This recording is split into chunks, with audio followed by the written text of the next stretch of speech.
Hi booktube, this is Kelly. Thank you so much for watching Books I'm Not Reading.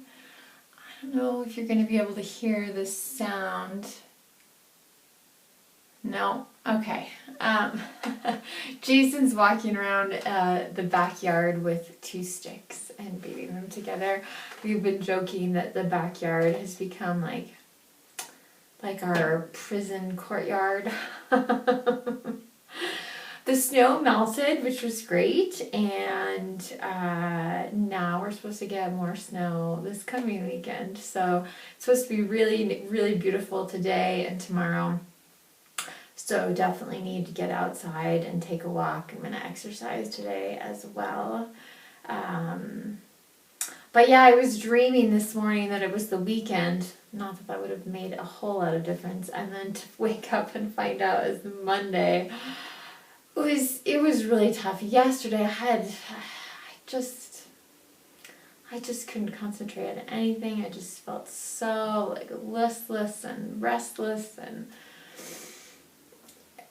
I don't know, discouraged. So I wanted to give all of you a chance to just check in, say hi, how you're doing, are you safe? Are you out and about? What's going on with you? So, especially those of you who don't have channels, and maybe just leave a comment once in a while.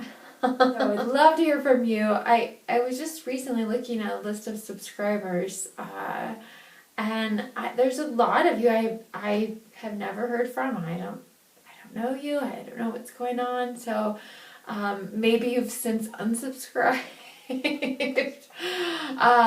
But yeah, so this is I just want to give people who, like I said, especially, I do love hearing from people who have their own channel, but also people who don't have a channel and there's no way for them to kind of express, what's happening. So hearing from, loved getting to know a few of you even just a little bit better, so thank you. I think one of the things I'm having the hardest time with, and I don't know if I've talked about this that much on my channel in the past, but I actually worked at hospice for a little stretch in my very diverse career,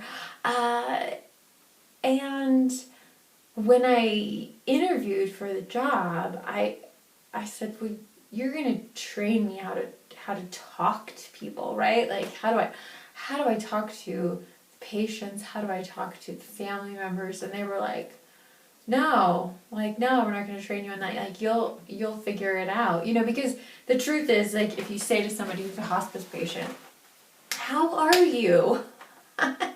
You probably shouldn't expect an answer like, oh, thumbs up, like everything's great. And there was still so much humor and joy and beauty and love and that kind of thing. I don't want to say it was never, it was always just incredibly sad. People have different coping strategies for handling patients who are dying and especially handling their family. That's often much more challenging than working with the patient. So but I learned a lot from watching those nurses, and I think one of the things that upsets me so much is that people who die of this coronavirus die without anyone really there. We used to have, and hospice here still does have a set of vigil volunteers. They would come, they would rotate shifts, 2 to 4 in the morning, or, whatever the case would be, to be with a patient who was, we thought was nearing the end, and make sure that they weren't alone. And that's if, their family couldn't be there, or sometimes family just kind of shuts down and says, let us know when it's over and that sort of thing. But so that was really challenging. But we really tried hard to make sure people weren't alone. And I think maybe on some level that is really, really upsetting to me with the coronavirus, is that people are, like there's no family members with them, nothing. And,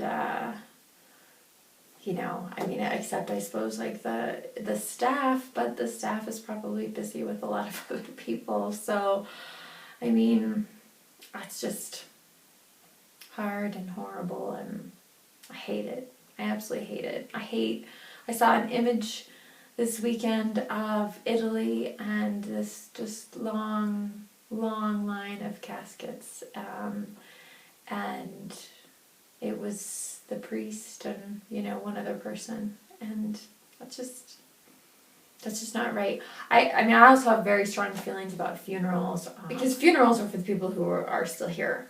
Funerals are for the living, and that helps give us closure and some healing, and gives us a place to try to move forward.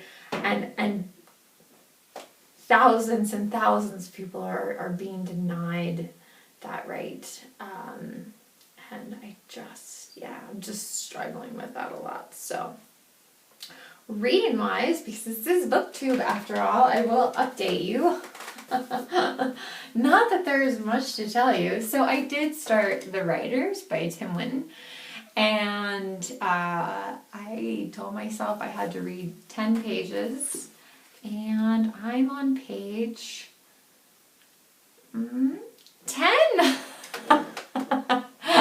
So I read 10 pages. I did finish the book that I had mentioned on my Friday Reads video for work. So I did manage to get that done first thing Saturday morning. So that was good. But then I was like, oh, I know what I'll read. I was like, I'll read Trevor Noah's Born a Crime, because that's going to be funny, right? The beginning of the book, like the way it starts out, I think is kind of hysterical. But then, I'm going into it, I'm like, this is about apartheid, just it's so horrible. And I know there's going to be humorous parts to it, but that is what he grew up in. And so then that really slowed me down quite a bit. I think I made it to page 23 in Born a Crime, so... But, so we'll keep going, we'll keep trying.